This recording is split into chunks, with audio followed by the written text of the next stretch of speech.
A magic mirror takes people into worlds built by their imaginations, not knowing that this is a tool for a game with the devil. In London, Anton invites people to the Imaginarium of Dr. Parnassus, where the man will empower their minds and open their imaginations. Nearby, Martin exits a pub and bids his friends to watch the silly performance. Valentina and Percy join the stage, but Martin interrupts and throws people off the platform. He then chases after the beautiful Valentina, so she retreats into the Imaginarium. Through the mirror is a fake forest where he spots Valentina teasing him. She lets him approach before hitting him and running away. Enraged, Martin gets up but quickly faceplants, then he starts bawling as he realizes his face is different. Valentina pops back on stage, in time to see the commotion and the police arriving. Inside the Imaginarium, Martin's surroundings have changed into a landfill of bottles. He calls for help as more bottles rain down. He proceeds to suffer through the worst alcoholic hallucinations of his life, so Martin promises never to drink again. He's then dropped in front of a mountain with giant carved steps and hears a voice promising greatness through perseverance and dedication. However, the drunkard is drawn toward the familiar sounds of a bar. Despite his promises of sobriety, Martin walks into the bar, and it explodes soon after. Parnassus jolts awake, muttering that he lost before scolding Valentina for going through the mirror. A policeman interrupts him, searching for Martin, and Parnassus leads him backstage to show that it's empty. Confused, the policeman demands that the troupe leave. The following night, Diego, absorbed in his game, wanders on stage and through the Imaginarium during another performance. Alarmed, Valentina reports it to Anton, who gathers his courage to follow.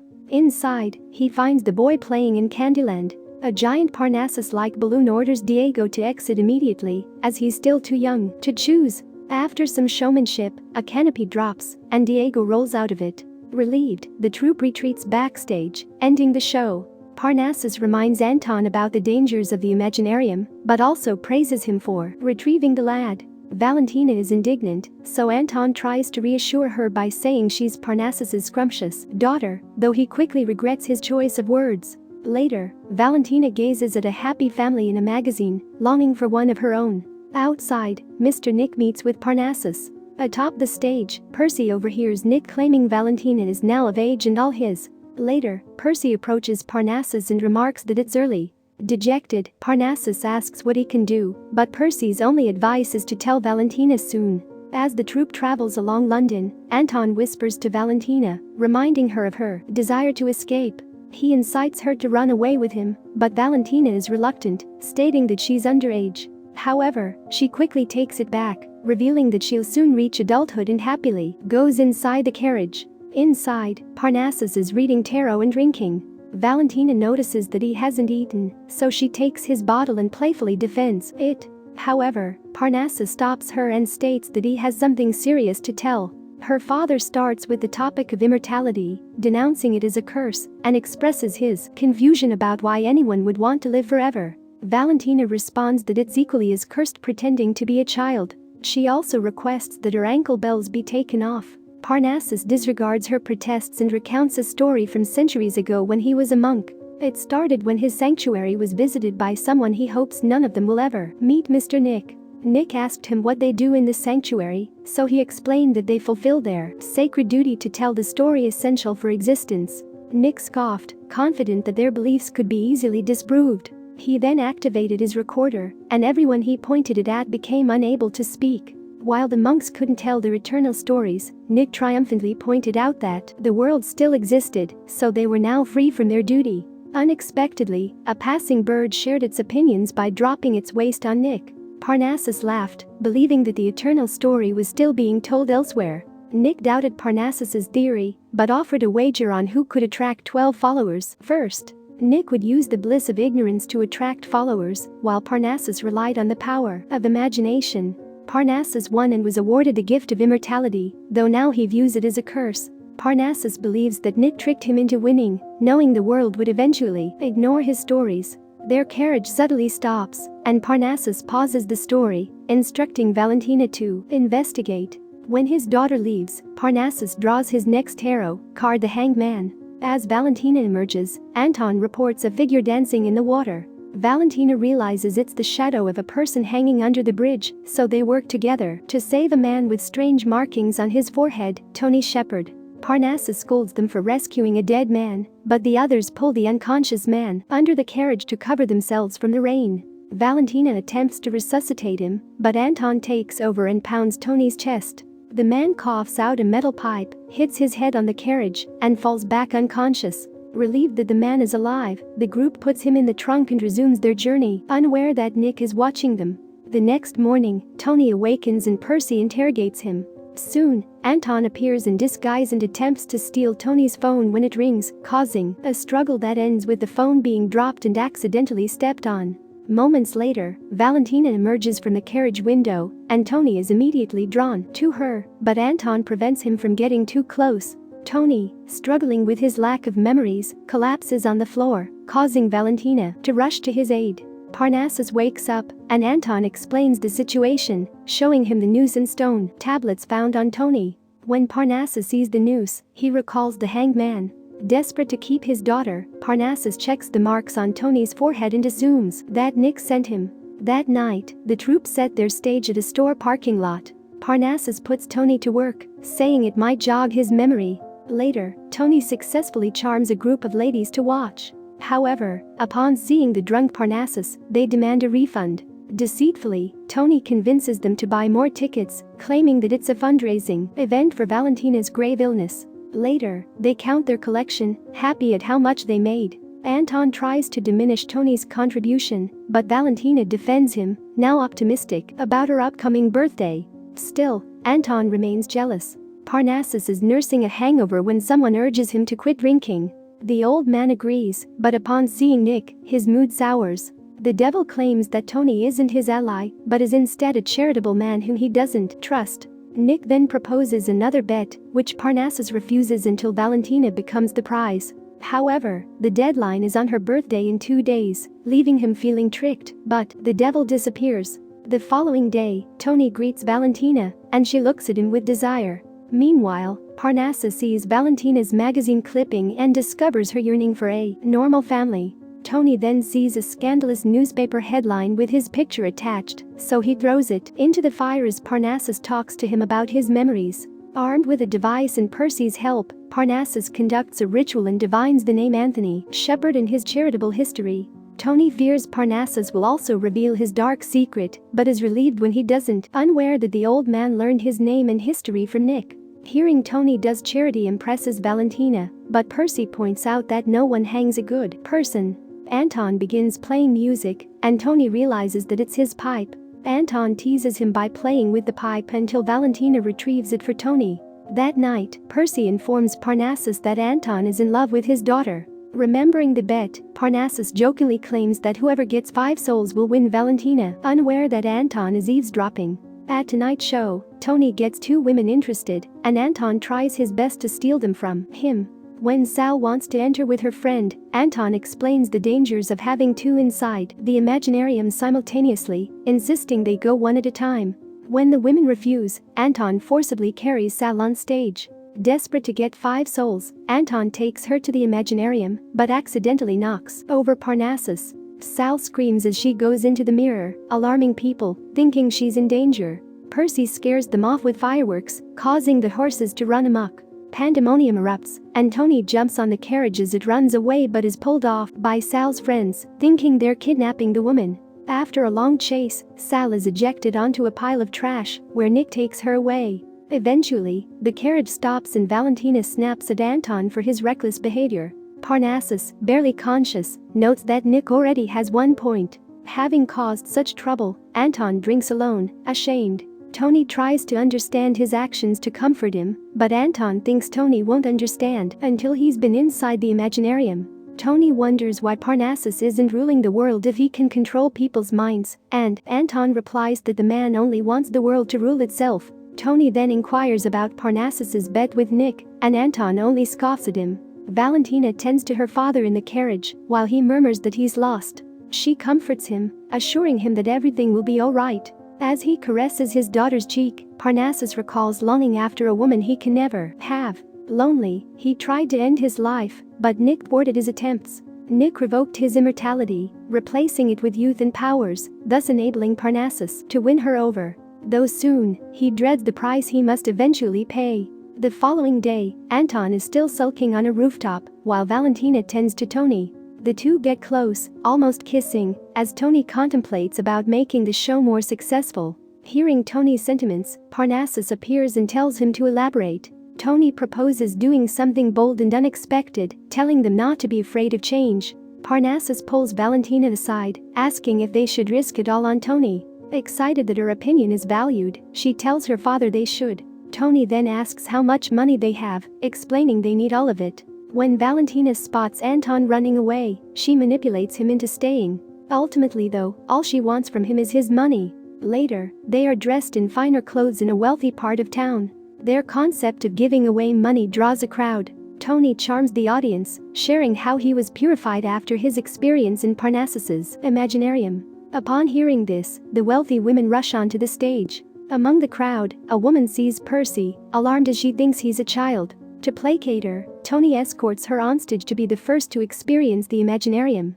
Once the woman is through, Tony is tempted to experience what's inside and follows her. In this iteration, the Imaginarium is more lavish than before, and the woman sees a younger reflection of herself. When she removes Tony's mask, the man sees that his appearance has changed. A pair of Valentinas then reveal a motel in the distance, and the woman suggestively drags Tony towards it. Instead, he directs her to a gondola, claiming it's for the gods who never age, and their beauty will last forever. She can join them only after relinquishing her worldly possessions to him.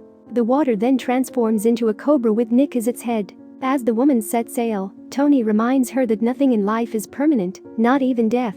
Nick turns back into water as Tony stumbles outside, surprised that no time has passed. Shortly after, the woman is also ejected from the Imaginarium in pure euphoria. She gives away everything she owns and walks off stage in tears of joy. Seeing this, the other women clamor to get into the Imaginarium. Soon, Parnassus signals to Nick that he's one soul away from victory. Unfortunately, Russian mobsters interrupt the show. When it's clear they're after Tony, the culprit runs into the mirror, and the men follow. Inside, they spot Tony climbing a ladder towards a sky filled with promises of riches and fame. He breaks the ladder's rungs, turning it into stilts, preventing the men from climbing. He soon loses balance and Anton appears, attempting to catch him, but instead breaks his fall. The Russian mobsters apprehend Tony, though momentarily confused because his appearance changed again. However, when they wipe his forehead, the marks reappear. Seeing this, the boss declares that he will ensure Tony dies properly this time. Anton interrupts the Russian mobsters, challenging them to a fight, but is quickly dispatched. As the mobsters lynch Tony, a giant Parnassus police head appears. Officers file out and perform, inviting the mobsters to join the force. In the distance, the mobsters' babushka calls them home. When the policemen end their routine with mooning, the mobsters return to the babushka in horror. She welcomes them happily, and once the mobsters are inside, she explodes. Nick then reveals himself as the pilot of the automaton. Dismayed, Parnassus spins away. Tony revels in his freedom and wakes Anton, who recoils at the unknown face. Tony relives the exhilarating feeling of being up in the clouds, but Anton demands to know why mobsters were after him and the meaning of the marks on Tony's forehead. Tony says those were irredeemably bad men whom he borrowed money from them to set up his charity. However, they then used this to launder money. The story touches Anton, but when Tony begins talking about the ladders again, he discerns his true nature and leaves the liar behind. Inside the carriage, Valentina tends to Anton's injuries while expressing her discontent at how Tony is being treated. Anton argues that Tony has been lying, but Valentina thinks he's jealous. Valentina upends their collections, explaining that it's all thanks to Tony. She also points out the women's reactions after exiting the mirror, and Anton also retorts that he saw Tony's many faces, emphasizing his two-faced nature. Suddenly, someone bangs on the door, and Parnassus finds Nick waiting for him. Parnassus admits defeat since Nick obtained 4 souls today, plus Sal from last night.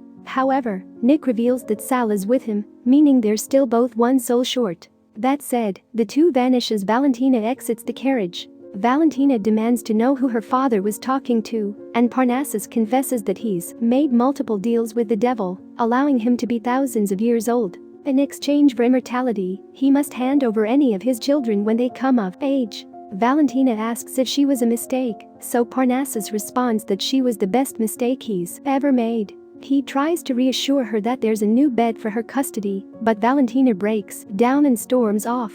Anton follows her while Percy comments that telling the truth is always a bad idea. Parnassus dismisses him, and Percy walks away. Meanwhile, Anton is shouting for Valentina when a newspaper flies to him.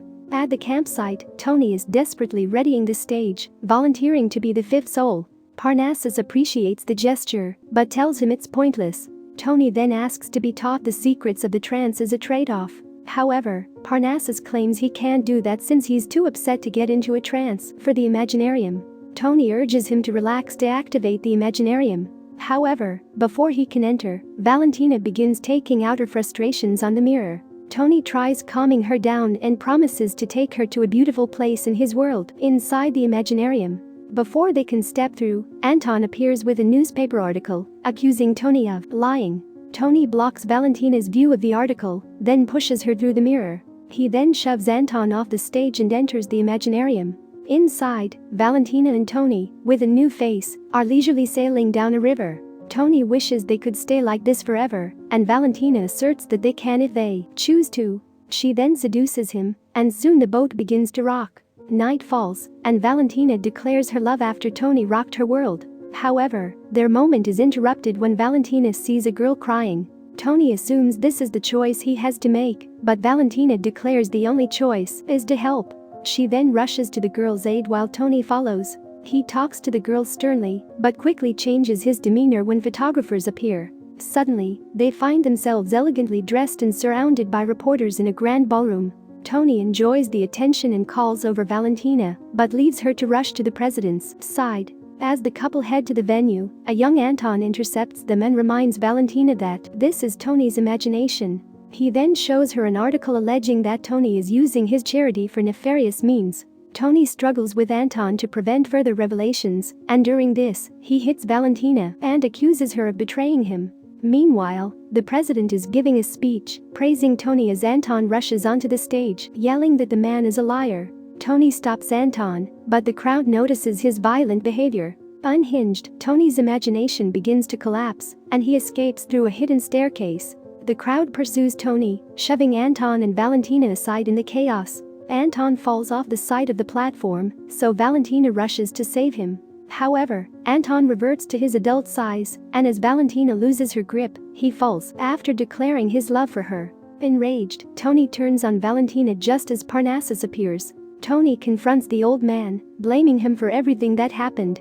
Drunk, Parnassus struggles to explain that he's only a facilitator and what happens is up to the individual. As the staircase loops back to their location, Tony sees the stampeding crowd and shoves Parnassus out of his way. He runs off, leaving the old man to be trampled. Valentina rushes to her father's side as the paramedics appear. They pull her away and announce that he's dead.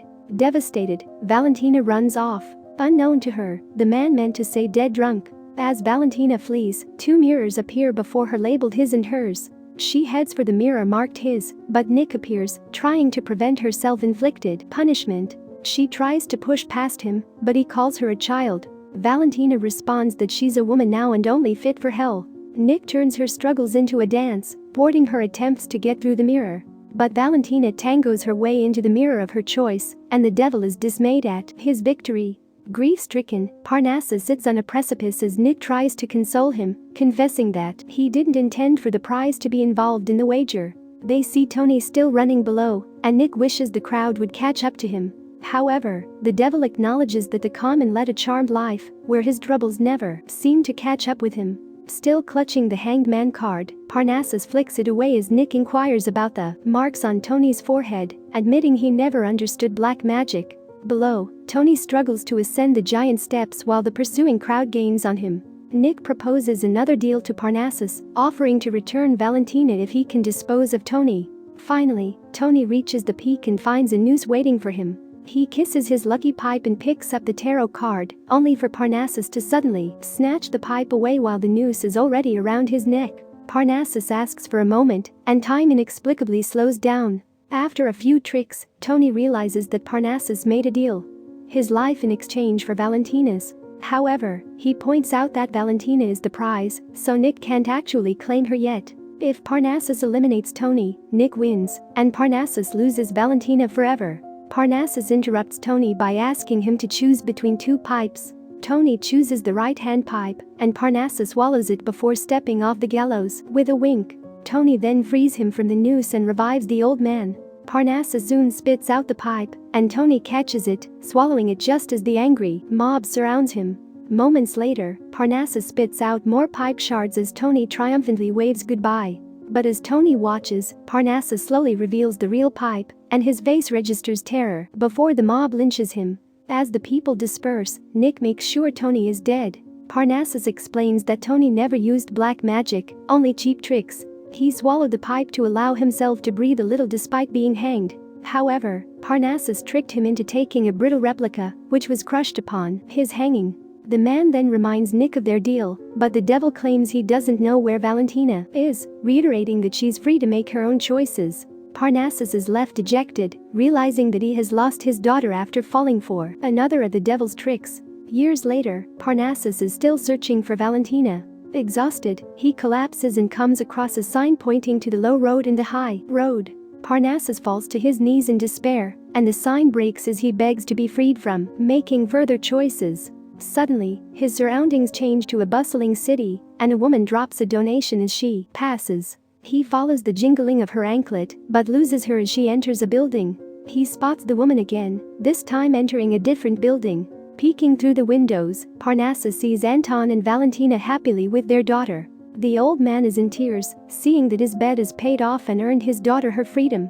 Percy appears beside Parnassus and warns him not to approach them to prevent interrupting their happy family. Reunited with Percy, they continue their performances, but in the form of a puppet theater. On the sidelines, Nick gestures at Parnassus for another deal until Percy reminds the old man to continue working, ensuring that the monk doesn't enter a bet with the devil anymore.